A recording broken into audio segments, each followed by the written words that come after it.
We chant the four great bodhisattva vows.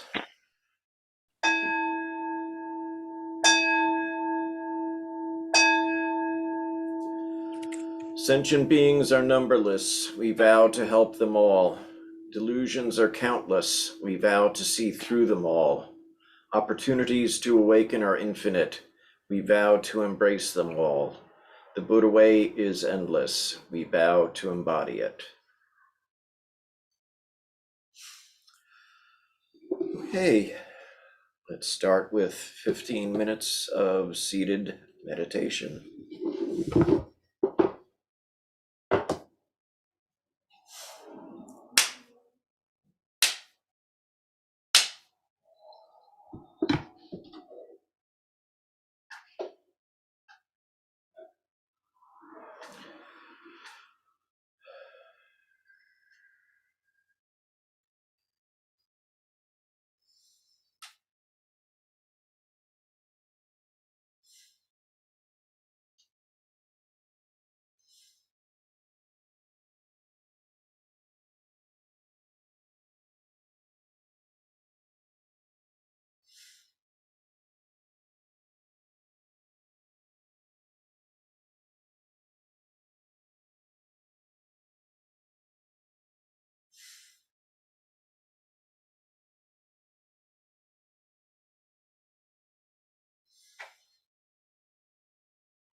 All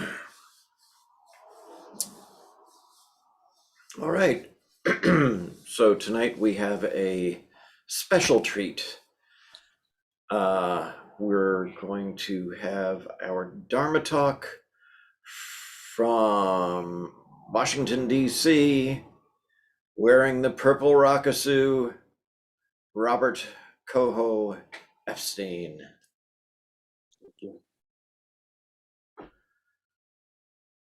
I will proceed. Can you hear me okay? Yeah. Yeah, my computer's on a little bit of a delay, but if it sounds okay to you, I'll ignore that. So, I'd like to start out by complaining a little bit about things that have been bothering me.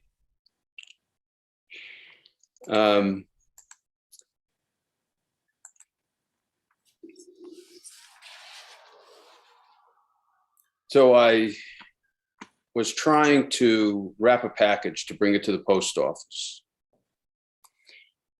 And it just seemed like pulling teeth to try to get this thing wrapped. The tape was sticking in my fingers and it wasn't tearing the right way. And when I wrapped part of the package, there was tape sticking out. It was just terrible. And then I got to the post office and they said that I could not mail the package the way that I had it wrapped because I was trying to mail first-class mail in a priority mailbox. So that was very frustrating. I had to go back home, take everything out of the box. I couldn't get the box open, even though I was using a scissor. And I finally got the stuff out of the box, put it into another box, taped it up again. The label ripped. I had to tape the label back together. And I went back to the post office and mailed it. And I was feeling very unhappy with the whole thing because it was just frustrating and annoying from beginning to end. So that's one thing that happened to me that I wanted to complain about. I had another problem with the package. I got a package with 6 little things in it, and it was great because it was all contained in this little bag. I was gonna carry it upstairs and open it up there. So my daughter opened it downstairs and took all the things out. So now I have to carry them up individually. So that was also frustrating. On a kind of heavier area, this past August, I had that scare where I found out I had to have kidney surgery. I had to decide to have kidney surgery. There was a mass in my kidney and my wife and I were terrified. We thought that maybe I was going to die.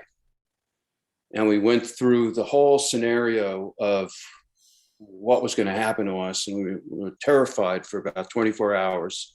Spoke to the doctor, found out that it was a much more reasonable prognosis and that I only had to be terrified of the surgery, but that I probably wasn't going to die.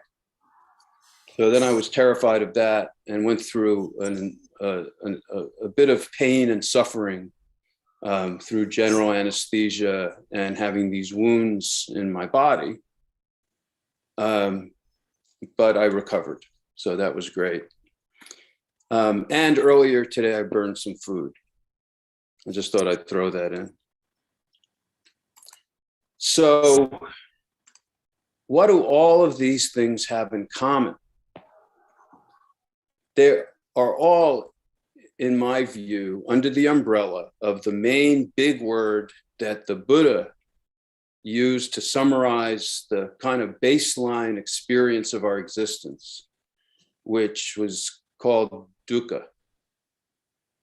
And Dukkha has been translated a few different ways. It's usually translated as suffering.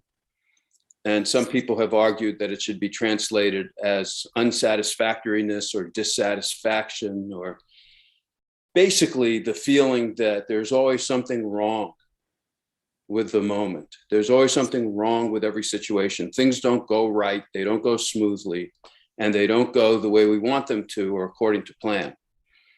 And that is the kind of underlying feeling of dukkha that Buddha identified and that we often try to ignore, but it's still affecting and bothering us throughout our daily activities.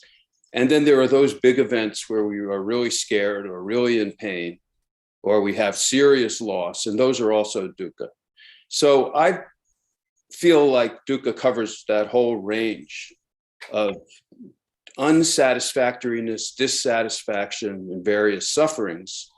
And I think that I'm going back to calling it all suffering, because when you have that feeling that something's not right all the time and it's bothering you, or you're always a little frustrated, or you're always a little unhappy, that's a kind of incessant suffering that you're undergoing. It's a low-grade suffering, but it's very bothersome.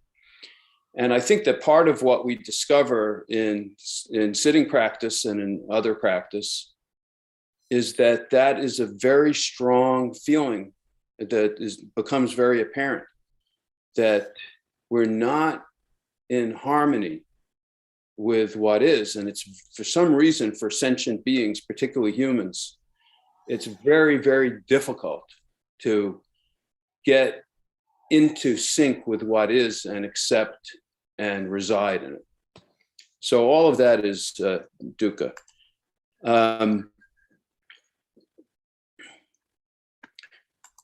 So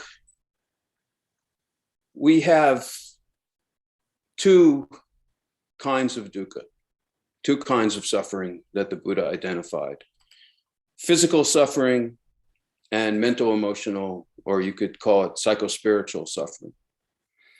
And some people distinguish between those as well and say that physical pain is not dukkha, that it's pain. They distinguish between pain and suffering. I've decided in my middling understanding that you can call all of those suffering because they're all painful. So they're all types of suffering. The painful sufferings that are physical, that come from the body and that are physically experienced, can't really be gotten rid of. We can mitigate them to some extent, but we're stuck with physical suffering because we have a physical body.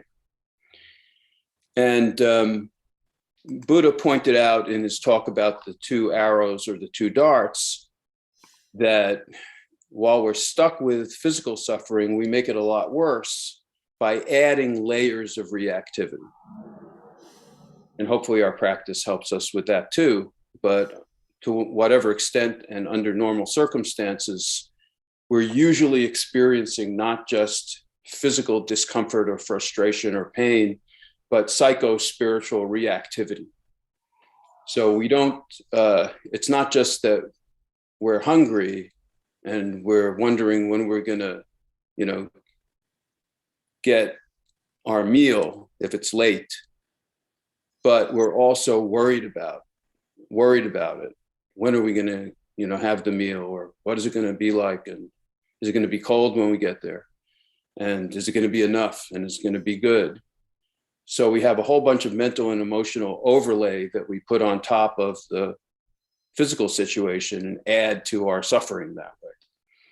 And some folks have also said, there's a kind of fun saying going around that you're stuck with physical suffering, or that you're stuck with pain, but that suffering is optional.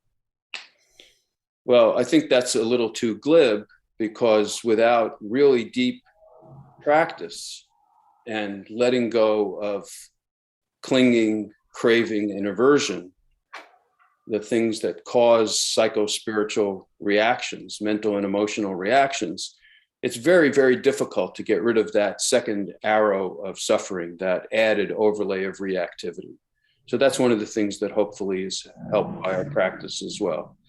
But anyway, we have these two categories of dukkha: physical suffering and mental emotional suffering.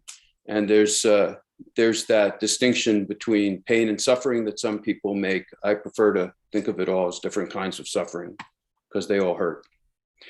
And just to clarify what's included in that, there's actually a pretty good rundown of what is included in those two types of suffering.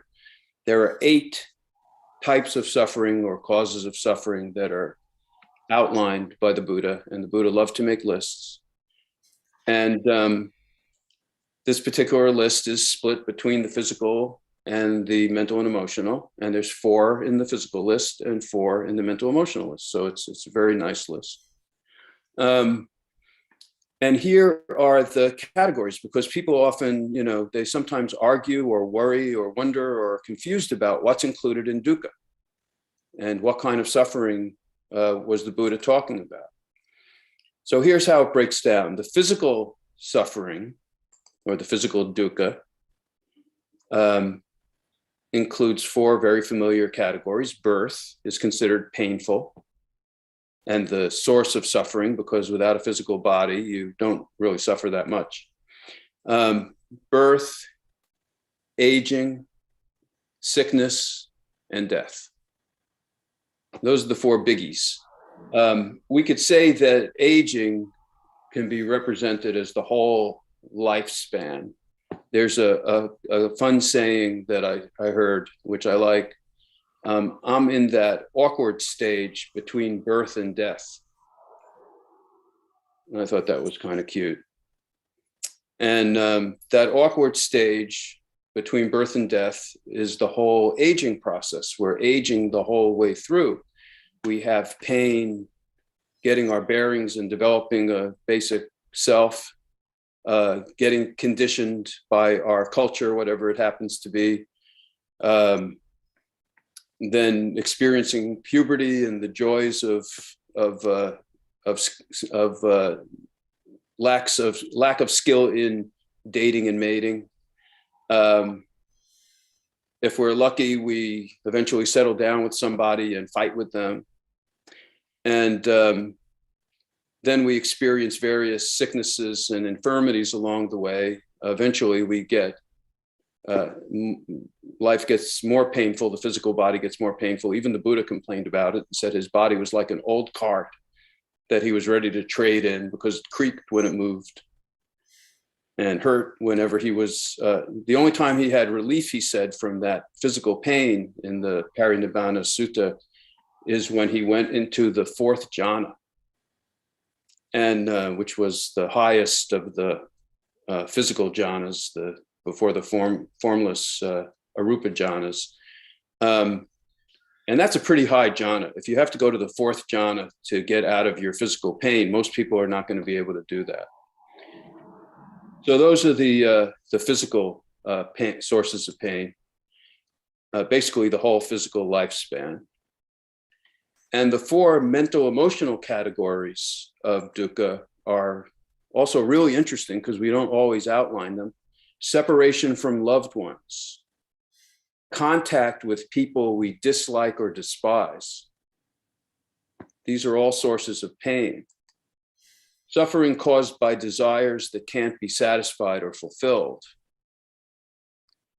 And having experiences that we don't like, painful experiences through the senses and the mind, experiences through the skandhas.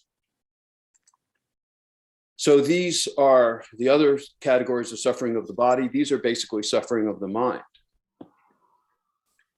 And I think we're probably all familiar with all of those forms of sufferings, but it's interesting that the Buddha actually spoke about those, that we have thoughts and feelings that kind of torment us, that we actually have painful experiences when we're separated from our loved ones. We know that one, but having to tolerate people that we have to deal with that we really don't enjoy being with is also a source of real pain. So again, we have attachment to the people we want to be around, clinging and craving, and aversion to the people we don't want to be around, trying not to have to experience them. And again, it's all in this, especially these psychospiritual pains are caused by wanting things to be different than the way they are, not being able to embrace the actuality of what is at the given moment. So through practice, perhaps we can learn to tolerate and embrace and even enjoy some of these experiences that we have, even if they're not perfect and even if they sometimes go against what we want or expect, and not to be as attached to expectations, which are then painful when they're thwarted, memories that we wish had turned out differently and that we cling to, wanting to change them and can't let go of them, and come in for a landing in the moment. If we're able to stay a little more calm in the middle of the storm, to face what exists and not spin out our thoughts and feelings as much with mental and emotional reactions to the way things are, we can deal with things more calmly and not spend so much of our time stressed out and upset. The ultimate goal of Buddhism and Zen may be to see through the delusions about ourselves and ourself as beings, and thus cut the root of suffering. But our practice can also help us along the way to stay with reality and embrace it more instead of running away from it, and stay relatively calm in the face of life's changing events. Thank you.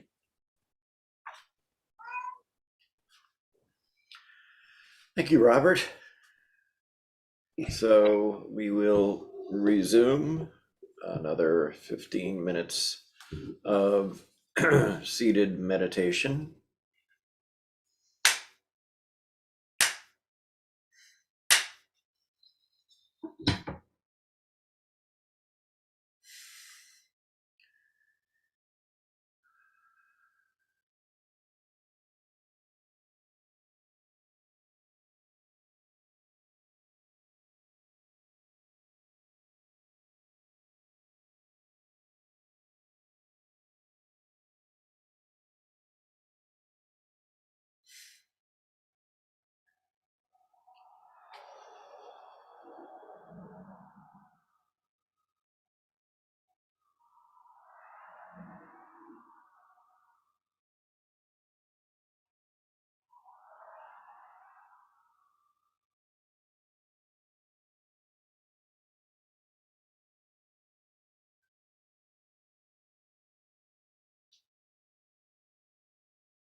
We'll chant the Heart Sutra.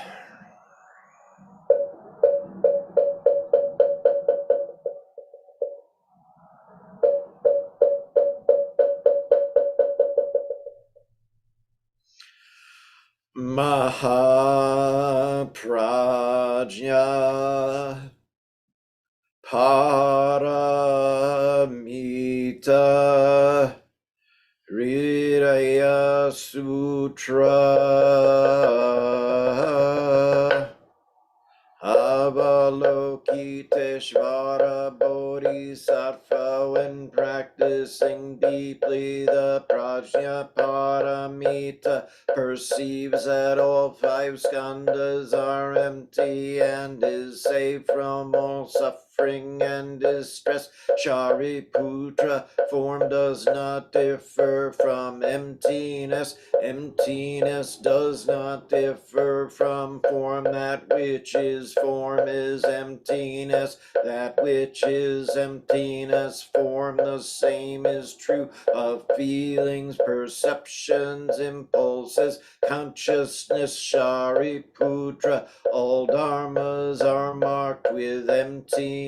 They do not appear or disappear, are not tainted or pure, do not increase or decrease. Therefore in emptiness, no form, no feelings, perceptions, impulses, consciousness, no eyes, no ears, no nose, no tongue, no body, no mind, no color, no sound, no smell, no taste, no touch, no object of mind, no realm of eyes, and so forth, until no realm of mind consciousness, no ignorance, and also no extinction of it, and so forth, until no old age and death, and also no extinction of them, no suffering, no origination, no stopping, no path, no cognition, also no attainment, with nothing to attain. The Bodhisattva depends on Prajnaparamita, and the mind is no hindrance. Without any hindrance, no fears exist. Far apart from every perverted view, one dwells in nirvana. In the three worlds, all Buddhas depend on Prajnaparamita and attain Anuttara Samyak Sambodhi. Therefore know that Prajnaparamita is the great transcendent mantra, is the great bright mantra, is the utmost mantra, is the supreme mantra, which is able to relieve all suffering and is true, not false. So proclaim the Prajnaparamita mantra. Proclaim the mantra which says Gate Gate Para Gate Parasamgate Bodhisvaha. Gate Gate Para Gate Parasamgate Bodhisvaha. Gate Gate Para Gate Parasamgate Bodhisvaha.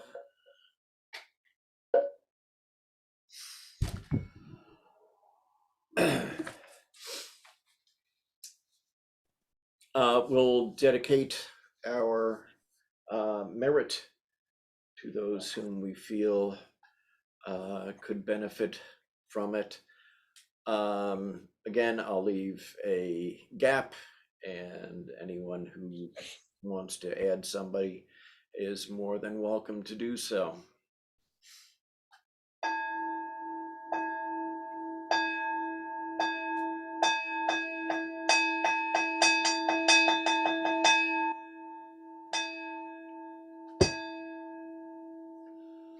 All sentient beings are one seamless body and pass quickly from birth to death.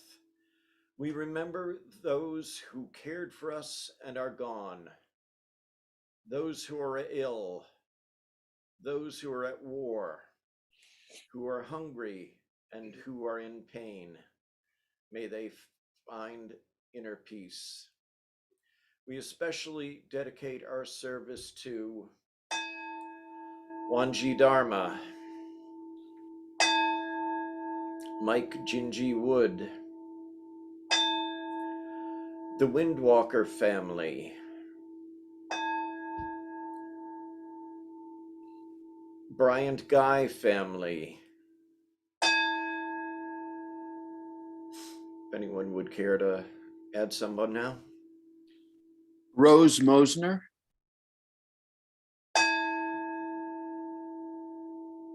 Anything else?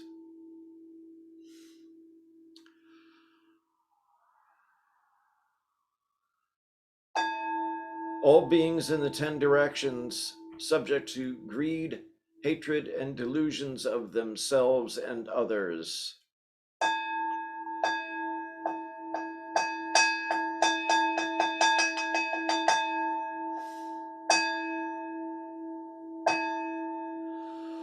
All Buddhas throughout space and time, all honored ones, Bodhisattva Mahasattvas, wisdom beyond wisdom, Maha Prajna Paramita.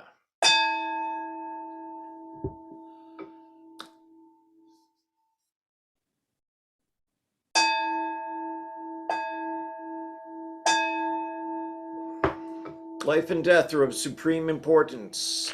Time passes swiftly by, and opportunities to awaken are easily lost. Strive to realize your true nature, and do not squander your time by night or day. Just extinguish the old candles.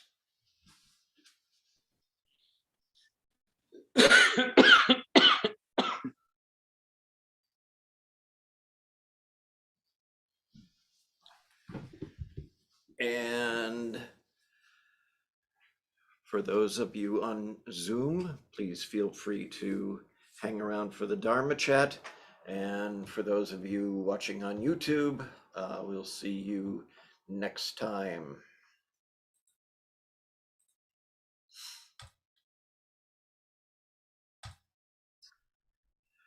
And the recording is stopped. Finally.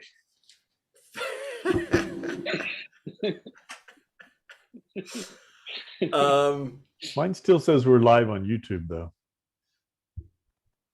Do you intend this to be? Okay, that could